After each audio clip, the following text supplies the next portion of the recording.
ചെമ്പനീർ പൂവിൻ്റെ നാളത്തെ എപ്പിസോഡിൻ്റെ വിശേഷങ്ങളിലോട്ട് എല്ലാവർക്കും സ്വാഗതം. അപ്പോൾ ലക്ഷ്മി ദേവും അരുണും തമ്മിൽ പ്രണയത്തിലാണെന്ന് അറിയുമ്പോഴേക്കും ഭയങ്കരമായിട്ട് ദേവുവിനെ തല്ലുന്നുണ്ട്. കാരണം സച്ചി അരുണിനെ പറ്റി എല്ലാ കാര്യങ്ങളും അമ്മയോട് വന്ന് പറഞ്ഞു കൊടുത്തു കഴിഞ്ഞിരുന്നു. അതുകൊണ്ട് തന്നെ ലക്ഷ്മിക്ക് ഭയങ്കര ദേഷ്യമായിട്ടിരിക്കുകയാണ് അരുണിനോടും ദേവുവിനോടും. ആ ദേഷ്യമൊക്കെ ദേവുവിനോട് തീർക്കുന്നുണ്ട്. അവസാനം രേവതി ഇടപെട്ട് അമ്മയെ മാറ്റിയിട്ടൊക്കെ പറയുന്നുണ്ട്, അമ്മേ ദേവു നല്ല ബുദ്ധിയുള്ളവളാണ്, പക്വതയുള്ളവളാണ്, അവൾ അങ്ങനെ തെറ്റായിട്ടുള്ള ഒരാളെ കണ്ടുപിടിക്കത്തില്ല, തിരഞ്ഞെടുക്കത്തില്ല. സച്ചിയേട്ടൻ്റെ കണ്ണിൽ ചിലപ്പോൾ അയാൾ മോശക്കാരനായിരിക്കാം, സച്ചിയേട്ടനോട് മോശമായിട്ടായിരിക്കാം അരുൺ പെരുമാറുന്നതും. പക്ഷേ ദേവുവിന് അങ്ങനെയല്ല. ദേവുവിന് ഇഷ്ടപ്പെട്ട ഒരാളെ കൊണ്ട് തന്നെ അവളുടെ കല്യാണം നടത്തി കൊടുക്കമ്മേന്ന് പറയുമ്പോഴേക്കും ലക്ഷ്മി പറയുന്നുണ്ട്, അതൊന്നും നടക്കത്തില്ല, ഈ കല്യാണത്തിന് സച്ചി സമ്മതിക്കില്ല എന്ന് പറയുമ്പോഴേക്കും രേവതി പറയുന്നുണ്ട്, സച്ചിയേട്ടനോട് ഞാൻ സംസാരിക്കാമെന്ന് പറഞ്ഞ് രേവതി വീട്ടിൽ നിന്ന് ഇറങ്ങാൻ പോകുമ്പോഴേക്കും ലക്ഷ്മി തടയുന്നുണ്ട്. അത് വേണ്ട, സച്ചിനോട് സംസാരിക്കണ്ട, ഈ കുടുംബത്തിൽ ഇപ്പോൾ കാരണവർ സ്ഥാനത്ത് നിന്ന് തീരുമാനങ്ങൾ എടുക്കാനുള്ള അവകാശം സച്ചിക്കാം, നിങ്ങളുടെ അച്ഛനില്ല. അതുകൊണ്ട് തന്നെ സച്ചിയാണ് ഈ വീട്ടിലെ കാര്യങ്ങളെല്ലാം നോക്കിയും കണ്ടും ചെയ്യുന്നത്. സച്ചിക്ക് ഇഷ്ടമില്ലാത്തൊരു കാര്യമോ കല്യാണമോ ഞാൻ നടത്തി കൊടുക്കില്ല, ഈ കല്യാണം നടക്കില്ല എന്ന് ലക്ഷ്മി ഉറപ്പിച്ച് തന്നെ പറയുവാണ്. ദേവു അത് കേട്ട് ഭയങ്കരമായിട്ട് പൊട്ടിക്കരയുവാണേ.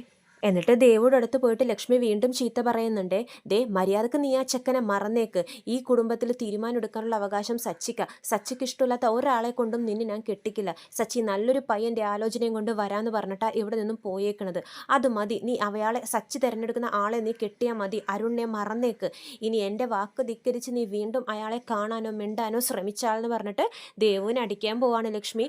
അപ്പോഴേക്കും രേവതിയും ശരത്തും കൂടി പിടിച്ച് മാറ്റുന്നുണ്ട്.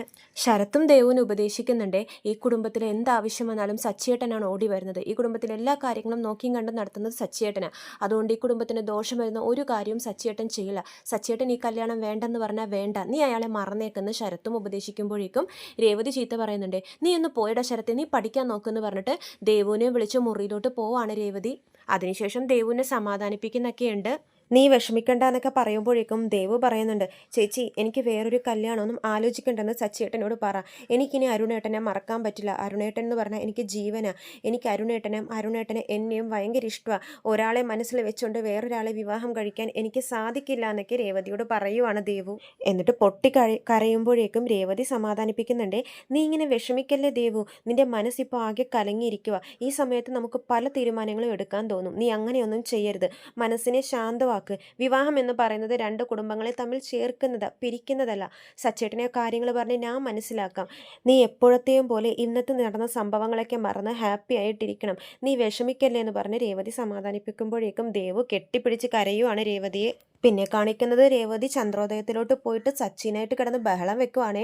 രേവതി സച്ചിനോട് ചോദിക്കുന്നുണ്ട്, സച്ചേട്ടൻ എന്തിനാ എൻ്റെ വീട്ടിലോട്ട് പോയെന്ന് ചോദിക്കുമ്പോഴേക്കും സച്ചി ചോദിക്കുന്നുണ്ട്, നിൻ്റെ വീടോ, ഇപ്പോൾ എന്താ നിൻ്റെ വീട് എൻ്റെ വീടെന്നൊക്കെ പിരിച്ച് സംസാരിക്കുന്നത്, നേരത്തെ നമ്മുടെ വീട് രണ്ട് വീടും ഒന്നാണെന്നൊക്കെ പറഞ്ഞിരുന്ന ആളാ, ഇപ്പം ഇങ്ങനെ ആയോ എന്ന് ചോദിക്കുമ്പോഴേക്കും രേവതി വീണ്ടും പറയുന്നുണ്ട്, സച്ചേട്ടൻ എന്തിനാ വീട്ടിൽ പോയിട്ട് എൻ്റെ അമ്മയോട് നടന്ന സംഭവങ്ങളൊക്കെ പറഞ്ഞെന്ന് ചോദിക്കുമ്പോഴേക്കും സച്ചി പറയുന്നുണ്ട്, പിന്നെ നിൻ്റെ അമ്മയോട് പറയാതെ എനിക്ക് അപ്പുറത്തെ വീട്ടിൽ ആരോടെങ്കിലും പോയി പറയാൻ പറ്റുമോ, കുടുംബത്തിലെ മൂത്ത മകൻ ഞാനാണെന്ന് എപ്പോഴും പറയാറുണ്ടല്ലോ, എന്താ അങ്ങനെയല്ലേ, അതൊക്കെ വെറുതെ പറഞ്ഞതാണോ എന്നൊക്കെ സച്ചി ചോദിച്ച് ചൂടാവുന്നുണ്ട് രേവതിയോട്.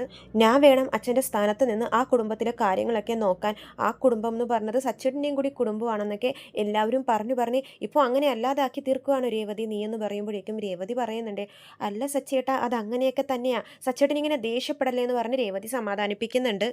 പക്ഷേ സച്ചിയേട്ടൻ ആദ്യം എൻ്റെ അടുത്ത് സംസാരിച്ച് നമ്മൾ തമ്മിലൊരു തീരുമാനം ഉണ്ടാക്കിയിട്ട് വേണമായിരുന്നു അമ്മേനോട് പോയി സംസാരിക്കാൻ, പക്ഷേ ഇത് സച്ചിയേട്ടൻ അങ്ങനെയല്ലല്ലോ ചെയ്തത്, നേരെ വീട്ടിൽ പോയി അതെല്ലാം പറഞ്ഞ് അമ്മയെ വിഷമിപ്പിച്ചു എന്നൊക്കെ പറഞ്ഞ് രേവതി ചൂടാവുന്നുണ്ട്. അപ്പോൾ സച്ചി പറയുന്നുണ്ട്, എനിക്ക് നിന്നെപ്പോലെ എവിടെ എന്തു പറയണമെന്നോ ആലോചിച്ച് തീരുമാനമെടുത്ത് പറയണമെന്നോ ഒന്നും അറിയത്തില്ല, മനസ്സിൽ തോന്നുന്നത് ഞാൻ അപ്പം തന്നെ പറയും, അത് നിനക്കും അറിയാവുന്ന കാര്യമല്ലേ എന്ന് സച്ചി ചോദിക്കുന്നുണ്ട് രേവതിയോട്. നിങ്ങളെ കഷ്ടപ്പെട്ട് നോക്കി വളർത്തിയതൊക്കെ നിങ്ങളുടെ അമ്മയാണ്, അതുകൊണ്ട് തന്നെ ഈ വിഷയം ആദ്യം അറിയേണ്ടതും അമ്മയാണ്, നാട്ടുകാരൊക്കെ അമ്മയല്ലേ കുറ്റം പറയത്തുള്ളൂ, അച്ഛനുണ്ടായിരുന്നെങ്കിൽ കുഴപ്പമില്ലായിരുന്നു, ഇത് അച്ഛനും ഇല്ലല്ലോ, ഞാനല്ലേ അപ്പോൾ ആ സ്ഥാനത്ത് നിന്ന് എല്ലാം നോക്കിയും കണ്ടും ചെയ്യേണ്ടത്, നിങ്ങളുടെ അമ്മയെ നാളെ ഒരു ദിവസം എല്ലാവരും കുറ്റം പറയത്തുള്ളൂ, അങ്ങനെയൊക്കെ ആയ ആ അമ്മ എന്തോരം വിഷമിക്കും രേവതി, നിന്റെ കുടുംബം എന്ന് പറയുന്നത് എൻ്റെ കുടുംബവും കൂടിയാണ്, ആ അമ്മ എൻ്റെയും അമ്മയാണ്, ദേവു എൻ്റെ അനിയത്തിയ, ശരത്ത് എൻ്റെ അനിയനാന്നൊക്കെ സച്ചി ഭയങ്കര ദേഷ്യത്തിലും ഇമോഷണലായിട്ടൊക്കെ പറയുന്നുണ്ട് രേവതിയോട്. എന്നിട്ട് പോക്കറ്റിൽ നിന്നും രണ്ട് മൂന്ന് പയ്യന്മാരുടെ ഫോട്ടോയും ജാതകവും എടുത്ത് പുറത്ത് വെച്ചിട്ട് സച്ചി രേവതിയോടായിട്ട് പറയുന്നുണ്ട്, ദേ ഞാൻ ബ്രോക്കറെ കണ്ട് വരുന്ന വഴിയാ, നല്ല 3 പയ്യന്മാരുടെ ജാതകങ്ങൾ കിട്ടിയിട്ടുണ്ട്. നല്ല നല്ല ജോലിയാ, IT ബാങ്കിൽ അങ്ങനെയൊക്കെ ജോലി ചെയ്യുന്ന പയ്യന്മാരാ. നീ നോക്ക്, നമുക്ക് നല്ലൊരു പയ്യനെ കൊണ്ട് തന്നെ ദേവുവിനെ കെട്ടിക്കണം എന്ന് പറയുമ്പോഴേക്കും രേവതി പറയുന്നുണ്ട്, സച്ചിയേട്ടൻ എന്തിനാ ഇത്ര തിരക്ക് കൂട്ടുന്നതെന്നൊക്കെ ചോദിക്കുവാണ് രേവതി.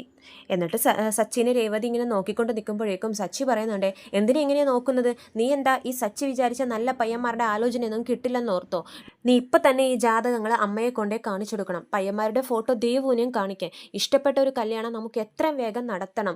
കല്യാണത്തിൻ്റെ ചിലവൊക്കെ ഈ സച്ചി നോക്കും. നൈറ്റൊക്കെ ഇരുന്ന് ഓടിച്ചാൽ മതി. കല്യാണം നടത്താനുള്ള കാശൊക്കെ ഈ സച്ചി ഏർപ്പാട് ചെയ്യും. നിങ്ങൾ അതൊന്നും ആലോചിച്ച് വിഷമിക്കണ്ട എന്നൊക്കെ പറയുന്നുണ്ട് സച്ചി.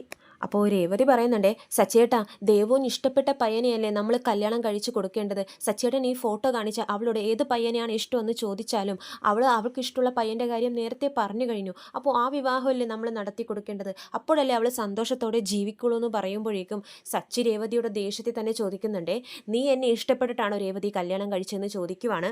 അപ്പോൾ രേവതി പറയുന്നുണ്ട്, സച്ചിയേട്ടാ, അത് വേറെ ഇത് വേറെ. ഞാൻ മനസ്സിലൊരാളെ വെച്ചിട്ടല്ല സച്ചിയേട്ടനെ വിവാഹം കഴിച്ചത്. പക്ഷേ ഇവിടെ അങ്ങനെയല്ലല്ലോ, ദേവുവിൻ്റെ മനസ്സിലൊരാളുണ്ട്. അപ്പോൾ വേറൊരു കല്യാണത്തിന് നമ്മൾ നിർബന്ധിക്കുന്നത് എന്തിനാന്ന് ചോദിക്കുമ്പോഴേക്കും സച്ചി പറയുന്നുണ്ട്, അവൾക്കൊരാളെ ഇഷ്ടമാണെന്ന് വിചാരിച്ച് നമ്മൾ ആ കല്യാണം നടത്തി കൊടുക്കണോ? അവൻ എങ്ങനത്തെ പയ്യനാണെന്ന് നിനക്കും അറിയാലോ രേവതി എന്നൊക്കെ പറഞ്ഞ് വീണ്ടും സച്ചി ഭയങ്കരമായിട്ട് ബഹളം വെക്കുവാണ്.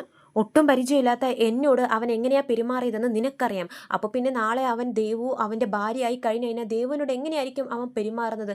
തല്ലും ഇടിക്കും, എന്തൊക്കെ ചെയ്യുന്ന എനിക്ക് ഓർക്കാൻ പോലും വയ്യ. അതൊന്നും നടക്കാൻ പാടില്ല രേവതി. ദേവുവിനെ നല്ല കുടുംബത്തിൽ നിന്ന് നല്ല പയ്യനെ തന്നെ ഞാൻ കൊണ്ടുവരും. ആ വിവാഹം നമ്മൾ നടത്തും. അവൾ സന്തോഷത്തോടെ ജീവിക്കണം രേവതി, അതാണ് എൻ്റെ ആഗ്രഹം എന്നൊക്കെ സച്ചി പറയുന്നുണ്ട്. സച്ചിയേട്ടാ, ദേവുവിന് ഇഷ്ടപ്പെട്ട പയ്യനെയാണ് നമ്മൾ കെട്ടിക്കേണ്ടത്, അല്ലാതെ സച്ചിയേട്ടൻ ഇഷ്ടപ്പെട്ട പയ്യനെയല്ല. കൂടെ ജീവിക്കേണ്ടത് അവളാ. അവൾക്ക് അരുൺ നല്ലവനായിരിക്കും. അതുകൊണ്ട് നമുക്ക് ആ കല്യാണം നടത്തി കൊടുക്കാം എന്ന് പറയുമ്പോൾ സച്ചിക്ക് ഒന്നുകൂടെ ദേഷ്യം കയറുവാണ് അങ്ങോട്ട്. അയാൾ എന്ത് നല്ലവനാണെന്നാ പറയുന്നത് നീ രേവതി? എൻ്റെ കാർ എടുത്തുകൊണ്ടും പോയി, എൻ്റെ ലൈസൻസ് കട്ട് ചെയ്യാൻ പോയി, നിനക്കും അറിയാവുന്ന കാര്യമല്ലേ? എന്നിട്ട് അയാൾ നല്ലവനാണെന്ന് പറയുന്നു എന്ന് പറഞ്ഞ് സച്ചി ബഹളം വെക്കുമ്പോഴേക്കും രേവതി പറയുന്നുണ്ട്, അതൊക്കെ ശരിയാ സച്ചിയേട്ടാ, പക്ഷെ സച്ചിയേട്ടനും പ്രതികാരത്തിന് ഓരോന്നും ചെയ്തായിരുന്നില്ലേ? അപ്പോൾ സച്ചിയേട്ടൻ്റെ ഭാഗത്തും തെറ്റില്ലെന്ന് രേവതി ചോദിക്കുമ്പോഴേക്കും സച്ചിയുടെ നിയന്ത്രണമൊക്കെ വിട്ടുപോവാണ്. സച്ചി പൊട്ടിത്തെറിക്കുവാണ്, എൻ്റെ ഭാഗത്ത് എന്ത് തെറ്റുണ്ടെന്നാടി നീ പറയുന്നത്? നീ എന്താ അവനെ സപ്പോർട്ട് ചെയ്ത് സംസാരിക്കുന്നത്? നീ കണ്ടോ ഞാൻ തെറ്റ് ചെയ്യുന്നത്? നീ കണ്ടോടി എന്ന് ചോദിച്ചിട്ട് രേവതിയെ തല്ലാൻ വേണ്ടി കൈപൊക്കുവാണ് സച്ചി ദേഷ്യത്തിൽ. രേവതി ഒന്നും മിണ്ടാതെ സച്ചി ഇങ്ങനെ ദേഷ്യത്തിൽ നോക്കിക്കൊണ്ടിരിക്കുവാണേ. കൈ പൊക്കിയല്ലോ എന്നോർത്ത് സച്ചിയും ഇങ്ങനെ അടിക്കാതെ ഇങ്ങനെ പൊക്കി കൈ അങ്ങനെ തന്നെ വെച്ചുകൊണ്ട് രേവതി ഇങ്ങനെ ദേഷ്യത്തിൽ നോക്കിക്കൊണ്ട് നിൽക്കുവാണ്. രണ്ടുപേരും കുറച്ചു നേരം നോക്കി നിന്ന് കഴിയുമ്പോഴേക്കും സച്ചി ആ കൈ അടിക്കാതെ തന്നെ താഴോട്ട് ഇടുന്നുണ്ട്. അപ്പോൾ രേവതി പറയുന്നുണ്ട്, എന്തിനാ കൈ താഴത്തോട്ടിട്ടത്? അടിക്കാൻ പൊക്കിയതല്ലേ? എന്നെ അടിച്ചോ സച്ചിയേട്ടാ? ഇപ്പോൾ കുറച്ചു മുമ്പ് പറഞ്ഞല്ലോ ദേഷ്യം വന്ന അരുൺ ദേവുവിനെ തല്ലും പിടിക്കും എന്നൊക്കെ. ഇപ്പോൾ സച്ചിയേട്ടനും അത് തന്നെയല്ലേ ചെയ്യുന്നത്? തല്ലിക്കോ എന്നെ, നിങ്ങൾ തമ്മിൽ എന്താ വ്യത്യാസം എന്നൊക്കെ രേവതി ചോദിച്ച് ചൂടാവുന്നുണ്ട് സച്ചിനോട്. രേവതി, നീ എന്നെ വെറുതെ ഭ്രാന്ത് പിടിപ്പിക്കല്ലേ? ഞാൻ പറഞ്ഞത് പറഞ്ഞു. ദേവുവിന് നല്ല പയ്യനെ കൊണ്ട് തന്നെ ഞാൻ കെട്ടിക്കും. ഈ അരുണായിട്ടുള്ള വിവാഹം ഞാൻ നടത്തിക്കില്ല.